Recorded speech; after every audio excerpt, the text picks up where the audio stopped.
Donc, bonsoir à toutes et à tous. En tout cas, merci beaucoup d'être là à nouveau ce soir pour ce moment d'échange, pour cette quatrième conférence sur des thématiques qui me tiennent à cœur, de par mon parcours, de par mes lectures, de par les différents événements auxquels j'ai assisté et les entrepreneurs que j'ai pu rencontrer. Donc, ce soir, c'est plan d'action, habitudes et discipline. Tout un programme. Le but, c'est vraiment de pouvoir introduire les notions et pouvoir partager avec vous un petit peu mes retours d'expérience sur le sujet. Donc, tout le monde me connaît, je pense, à ce jour, mais je me représente pour ceux qui le regarderaient en replay. Donc, Cédric Bron, je suis ingénieur, passionné de développement personnel au sens large et particulièrement d'entrepreneuriat. Et je suis parti à la rencontre d'entrepreneurs en 2019 dans 14 pays pour vraiment découvrir de nouvelles cultures et développer mes compétences personnelles. Puisque si je ne savais pas exactement ce que je voulais faire, j'avais une idée assez précise de qui je voulais devenir. Et pour devenir cette personne-là, il fallait que je développe certaines compétences, dont des compétences relationnelles, d'où les nombreuses rencontres que j'ai cherché à faire tout au long du voyage. Et comme dirait un de mes mentors que j'adore, qui est malheureusement décédé à ce jour, mais c'est pour que les choses changent, on doit changer d'abord. Et donc, c'était vraiment le but de ce périple et c'est également le but de ces conférences, c'est de pouvoir implémenter de nouvelles petites choses dans son quotidien pour changer, pour que son environnement évolue et pour pouvoir avoir des résultats qui changent également.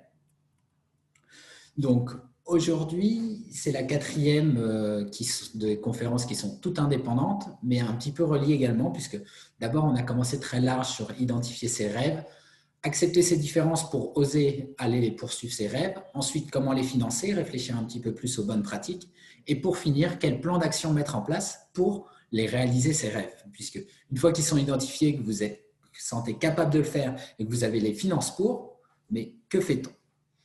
Et donc, c'est pour ça qu'on commence par la première grande thématique de ce soir, qui est le plan d'action. Et j'ai un souvenir encore très, très poignant de premier séminaire international que j'ai fait en arrivant aux États-Unis. Je me souviens du speaker qui nous a regardé droit dans les yeux et qui nous a dit « Montrez-moi votre agenda et je vous montrerai votre futur ». Ce jour-là, j'ai pensé à mon agenda qui était d'un blanc immaculé. Et donc, je me suis vraiment posé des questions par rapport à mon propre futur. Et ça a été une vraie prise de conscience et je me suis dit, d'accord, mais qu'est-ce qui se cache derrière cet aspect d'agenda? Et j'ai commencé à l'utiliser pour écrire ce que je souhaitais faire, mais aussi pour mettre en avant et accorder de l'importance à mes projets, à mes rêves et à mes priorités. Et c'est vrai qu'au fur et à mesure d'accorder du temps et de commencer à planifier les choses en cohérence, puisque sur votre agenda, souvent, vous allez voir aller 40 heures de votre travail professionnel, mais peut-être que ça ne représente pas votre projet personnel, ça ne représente pas les projets que vous aviez écrits lors de la première conférence ou lors de vos introspections personnelles. Et au final, travailler à partir d'un agenda, c'est s'obliger à accorder de l'importance, c'est s'obliger à prendre une routine pour aller vers ses rêves. Donc, je sais que ça ne paraît pas toujours naturel de se dire, mais même sur l'agenda, je note les repas de famille, je note les échanges entre amis, je note des moments pour téléphoner à des personnes qui me sont chères, ou encore tout simplement à prendre le temps de faire du sport ou prendre le temps de travailler sur mes projets. Mais trop souvent, on pense « je le ferai quand j'aurai le temps » ou « je le ferai plus tard ». Et le fait de s'obliger à planifier ses journées, c'est un vrai challenge. C'est un vrai challenge de discipline qu'on abordera ensuite, mais c'est également l'opportunité d'être intentionnel au sujet de ces projets, d'être intentionnel sur ce qui est le plus important pour vous. Et j'ai envie de dire, si vous n'avez pas d'agenda professionnel, ayez au moins un agenda personnel sur lequel vous allez retrouver vos moments d'introspection, vos moments de planification de votre semaine, les moments de temps sur lesquels vous allez pouvoir dire « Ok, comment je vais dépenser mon argent? Quelles sont les solutions pour rendre ce projet plus viable? Est-ce que je pourrais trouver des sponsors? Est-ce que je pourrais trouver tout simplement des partenaires qui viendraient m'aider sur le projet d'un point de vue temporel ou financier ?» Mais tout ça, tant que ce n'est pas écrit sur l'agenda, ça ne se passera pas. Vous me direz, une fois que c'est écrit sur l'agenda, ça ne se passera pas non plus de manière systématique, mais apprendre à respecter son agenda sera l'étape essentielle pour aller au-delà et atteindre vos fameux objectifs. Je vous le disais au début, personnellement, la réflexion qui m'a habité, c'est vraiment quels sont mes rêves. Et la seconde étape, mais qui sont en train de réaliser de tels rêves. Et de vraiment comprendre qui étaient ces personnes-là et quelles compétences elles avaient pour savoir ce que je pouvais développer aujourd'hui. Ce que je veux dire par là, c'est que si vous ne savez pas encore quoi mettre dans votre agenda, il peut y avoir un temps de lecture, il peut y avoir un temps d'échange avec des personnes qui vous inspirent. Et l'aspect essentiel de planifier sur un agenda, et je sais que je le fais de plus en plus, ça permet de planifier des rendez-vous avec des personnes qui vous inspirent de manière beaucoup plus simple. Puisque s'ils ont un agenda débordé, vous pouvez leur dire « mais il n'y a pas de problème, moi je suis prêt à planifier dans 3 mois ». Eh bien écoutez, là le 15 janvier au soir, je suis disponible, est-ce que vous êtes prêts pour venir dîner avec moi? Je vous invite, j'ai vraiment envie d'apprendre à vos côtés. Et ça fonctionne. Pour l'avoir fait, ça fonctionne. Ça fonctionne parfois à la dernière minute. Si vous pouvez planifier sur du long terme, ce sera encore plus impactant. Et c'est vraiment des rencontres incroyables que l'on sous-estime à quel point on peut planifier sur le long terme, même ces rendez-vous, même ces échanges, même ces dîners. Et tout ça, c'est le but, c'est de venir au service, de mettre au service vos efforts et des résultats. Je pense que vous êtes nombreux à connaître la règle de Pareto. C'est le 80-20 qui dit que 20% de ses efforts amènent 80% de son résultat. Donc, 20% de ses clients amènent 80% de son chiffre d'affaires. 20% de ses amis amènent 80% du temps que l'on dépense avec eux, de la satisfaction qu'on en retire. En tout cas, c'est vraiment la règle de Pareto qui s'applique à tous les domaines de vie. Mais là où il est intéressant, c'est qu'il a été étudié que Pareto s'applique absolument à tout. Et donc, on peut appliquer Pareto à Pareto. Donc, ce qui signifie que les 20% des 20% de votre temps, de vos efforts, sont ceux qui provoquent 80% des 80% de vos résultats. Soit 4% de vos efforts font 64% des résultats. C'est peut-être un petit peu flou comme ça, un petit peu mathématique, mais en tout cas, moi, ça m'a fait beaucoup réfléchir sur à quoi j'accorde mon temps. Qu'est-ce qui a le plus gros impact sur ma vie? Puisque quand on y pense, ça veut dire que seulement 4%, c'est même pas 1 heure par jour, peut avoir un impact de 64%. Si vous êtes en train de travailler, la plupart du temps, 4% de votre travail est ce qui amène 64% de votre rémunération ou 64% de la satisfaction de votre hiérarchie. Et tout ça, c'est l'opportunité de voir et d'identifier ces 4%, de voir quels sont ceux qui ont le plus d'impact et de déléguer tout le reste. Ou de moins de venir diminuer le reste de manière à avoir des résultats supérieurs. Et l'agenda est un élément essentiel, mais également prendre le temps de planifier, de penser ces choses-là. Il est impressionnant de penser que de nombreuses personnes n'accordent pas plus d'importance à leur lit. Pourtant, c'est dans ce fameux lit qu'ils passent plus de 50% de leur temps, qu'ils passent au sein de leur appartement. Donc clairement, il vaut mieux investir dans un très bon lit plutôt qu'une très bonne salle à manger ou un très bon canapé. Puisque, en toute logique, sauf si vous faites des soirées Netflix particulièrement prolongées, vous passez plus de temps dans votre lit. Et donc cette réflexion-là, ça vient nourrir un petit peu votre plan d'action, ça vient nourrir les éléments sur lesquels vous pouvez travailler. Et je suis sûr que ça fera rebondir quelques questions par la suite pour approfondir le sujet. Mais tout ça, c'est d'accord un plan d'action, mais pour que le plan d'action fonctionne, il faut qu'il puisse y avoir des avancées quotidiennes. Et les avancées quotidiennes proviennent des habitudes et de ce que vous allez pouvoir réaliser de manière automatique. Il est impressionnant de voir que la conduite, qui n'est pas naturelle au début, devient un automatisme complet.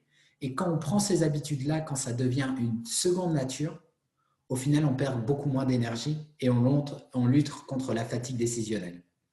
Donc, c'est dans ces habitudes qu'il y a les éléments clés qui vont permettre d'avancer sur le plan d'action.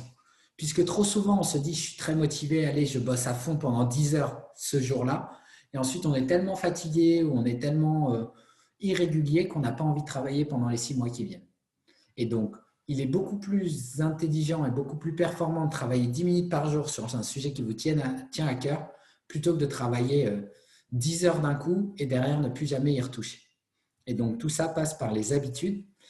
Mais pour implémenter des habitudes, je pense qu'il est essentiel, de se rappeler de la mécanique des intérêts composés, de cette fameuse courbe exponentielle qui fait que la répétition vient démultiplier les résultats, mais également de se rappeler qu'il ne faut pas uniquement se donner des objectifs de résultats. Ce que je veux dire par là, c'est que trop souvent, je veux faire une peinture. Et bien, cette peinture-là, on va se dire, OK, je veux la faire, mais je reste. L'objectif, c'est de finaliser la peinture. Alors qu'en soi, l'objectif serait beaucoup plus d'aller au-delà de cette peinture-là et dire juste, bah, je vais y accorder 10 minutes par jour, ou 20 minutes, ou une demi-heure. Peu importe, mais c'est ce qu'on arrive aux objectifs de moyens. Quand j'ai voulu me lancer dans la lecture d'un livre semaine, je pensais objectif de résultat, lire un livre. Seulement, pour y arriver, j'ai dû extrapoler la chose et me donner des objectifs de moyens, c'est-à-dire lire 3 fois par jour 15 minutes. Et quand je dis 15 minutes et quand je parle d'agenda, c'est vraiment chronométrer ces 15 minutes. Parce que le danger aussi, c'est de passer beaucoup plus de temps sur un projet et de faire en sorte que ça chamboule le reste et donc de ne pas prendre en résultat, vous vous fatiguez, vous vous lassez, vous vous dites j'ai pas le temps de faire ça puisque vous ne vous êtes pas donné d'intervalle de temps.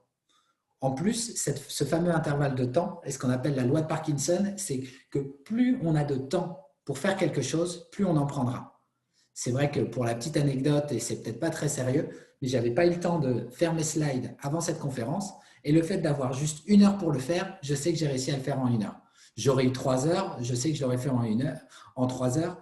Tout ça parce que, humainement parlant, on utilise le temps qu'on a à notre disposition. Donc, se chronométrer peut être un point essentiel. Mais par rapport à ces objectifs de moyens, une des bonnes solutions est de vraiment comprendre comment nous fonctionnons. Puisque trop souvent, on se dit, je vais faire tout ce qui me reste à faire après le travail, sauf qu'on est exactement comme notre téléphone portable, on a une quantité d'énergie, on a une batterie qui est notre cerveau, et qui, à la fin de la journée, finit HS, et c'est beaucoup plus dur de prendre une décision en fin de journée. C'est beaucoup plus dur de passer à l'action en fin de journée. Pourquoi ? Parce qu'on a eu toute cette fatigue décisionnelle tout au long de la journée. À chaque fois qu'on doit faire un choix, à chaque fois qu'on doit passer une action, c'est de la fatigue qui se crée, c'est de la batterie qui vient diminuer. Tout l'intérêt de ces habitudes et de mettre en place des process aussi bien sur l'agenda, c'est que vous venez diminuer cette fatigue décisionnelle, puisque vous avez pu à vous poser la question, qu'est-ce que je dois faire? Mais juste, je le fais. Et au final, tout ce process-là fait que vous allez avoir plus d'énergie, vous allez avoir plus d'impact et vous savez exactement ce que vous devez faire au temps T et c'est impressionnant les résultats. En plus, ça vient venir justifier le fait que faites ce qui est important pour vous en premier. Commencez par ce qui est le plus important pour vous le matin, ce qui va avoir le plus d'impact dans votre vie. Vous vous souvenez? La fameuse Pareto de Pareto, donc les 4%, utilisez-le le matin. Pourquoi le matin? Parce qu'il y a cette fatigue décisionnelle qui est moins importante parce que les batteries sont rechargées. Il y a des métabolismes qui sont moins du matin, ça reste quand même une exception et la plupart du temps, c'est juste que comme en fin de journée, on est tellement fatigué de prendre des décisions qu'on ne prend même pas la décision d'aller se coucher. Et entre le moment où on se dit c'est bon je dors et le moment où on dort, il y a 2-3 heures qui se sont écoulées. Sauf que ça, c'est vraiment un temps de 3 heures que vous perdez sur lesquels vous ne vous êtes pas reposé et sur lesquels vous auriez pu avoir un impact vraiment exponentiel le matin quand vous êtes prêt pour passer à l'action. Et souvent, si vous n'arrivez pas à vous lever le matin, c'est juste que vous avez trop accumulé de fatigue et donc que vous n'avez pas forcément repris un vrai rythme de sommeil qui vous correspond. Également, car nos rythmes de sommeil, j'ai perdu le terme exact, sont particulièrement perturbés par tous les écrans avec lesquels on côtoie au quotidien. Et apprendre à gérer son sommeil peut être une des solutions pour améliorer sa performance et de manière à améliorer ce que l'on fait dans une journée. Mais quoi de mieux qu'avoir une journée bien pleine sur laquelle vous n'avez pas une minute à vous pour justement reprendre un bon rythme et le soir, quand vous allez vous coucher, vous ne pouvez pas poireauter sur le canapé parce que vous rêvez que d'une chose, c'est de dormir. Et je sais que vous l'avez tous expérimenté un jour dans votre vie après un gros chantier, que ce soit physique ou intellectuel, et vous ne vous êtes pas posé la question, il suffisait juste de dormir. Mais ça fait du bien. Ça fait du bien parce qu'on a cette satisfaction de cette nuit qu'on s'était donnée à fond. Et ça, c'est vraiment quelque chose que personnellement, j'adore. Mais pour réussir à mettre en place ces habitudes, il y a souvent le grand ennemi de beaucoup de personnes avec qui j'échange, qui est la discipline. Mais la discipline, c'est un ennemi tant qu'on n'en comprend pas, un, sa puissance, mais deux aussi, le fait que la discipline, contrairement à ce que l'on pense, n'est pas une perte de liberté, mais vraiment un gain de liberté. Car la discipline va venir diminuer la perte de temps que vous avez au quotidien, va venir maximiser vos compétences et va venir maximiser votre évolution et les chances de réussite pour vos projets. Et quand vous prenez la discipline comme une amie, quand vous commencez à l'apprivoiser, c'est dur, il y a des jours ça fonctionne, il y a des jours ça ne fonctionne pas, il y a des jours où on est très fier parce qu'on a beaucoup avancé, d'autres un peu moins. En tout cas, c'est ce que je vis au quotidien. Mais la fierté de voir l'évolution, la fierté, vous pouvez utiliser un petit technique très simple, c'est juste vous imprimez un énorme calendrier et pour la mission que vous vous dites de faire tous les jours, je ne sais pas, lire une demi-heure par jour, vous faites une énorme croix rouge sur le calendrier. Et dès que vous allez avoir 3, 4, 5 croix d'alignées, vous n'allez pas vouloir arrêter cette fameuse chaîne de croix. Et vous-même, le fait de le voir quotidiennement, ça va vous motiver.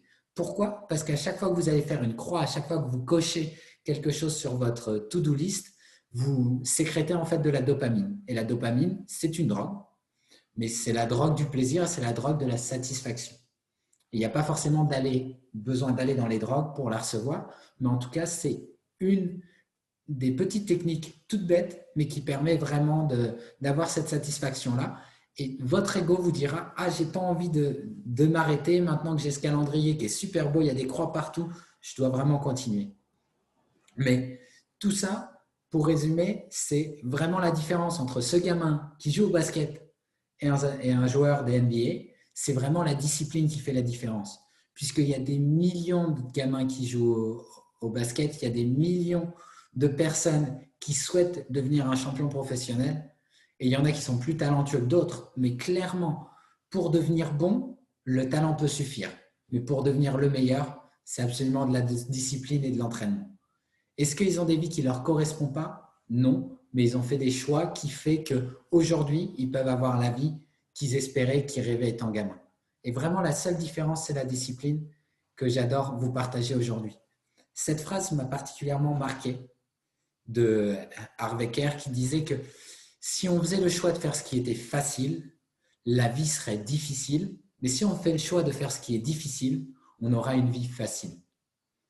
C'est contre-intuitif, je sais, mais quand on y réfléchit, la plupart du temps que vous avez un choix à faire, si vous choisissez le plus simple, est-ce que c'est vraiment le plus simple?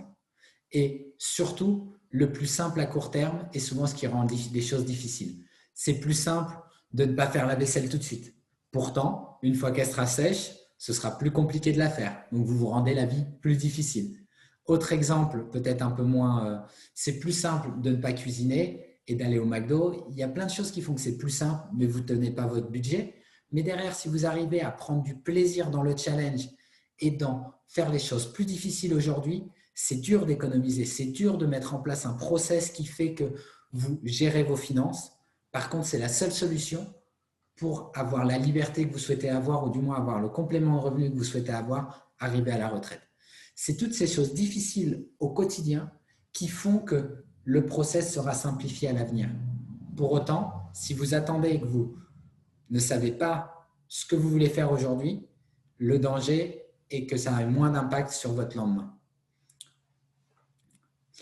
Et donc, je sais que j'étais peut-être un petit peu plus court que les autres fois, mais ça permettra d'être peut-être plus disponible pour les questions-réponses. Et j'adore cette fameuse phrase sur la fin où toujours la question, mais es-tu heureux? Puisqu'on parle de plan d'action, on parle de discipline, on parle d'habitude. Mais le vrai secret, c'est es-tu heureux? Oui, non. Si oui, tout simplement continue. Et continue pour être encore plus heureux. Sinon, change quelque chose. Et en tout cas, c'est vraiment la mentalité que je cherche à avoir au quotidien. Et avec cette simple phrase, avec cette simple question, au final, la vie est simple, puisque vous avez les clés pour agir et pour avancer. Aussi, je vous remercie pour votre présence, je vous remercie pour votre attention. Je vous laisse à nouveau mes coordonnées et je reste disponible pour répondre aux questions. Je vais couper l'enregistrement pour pouvoir passer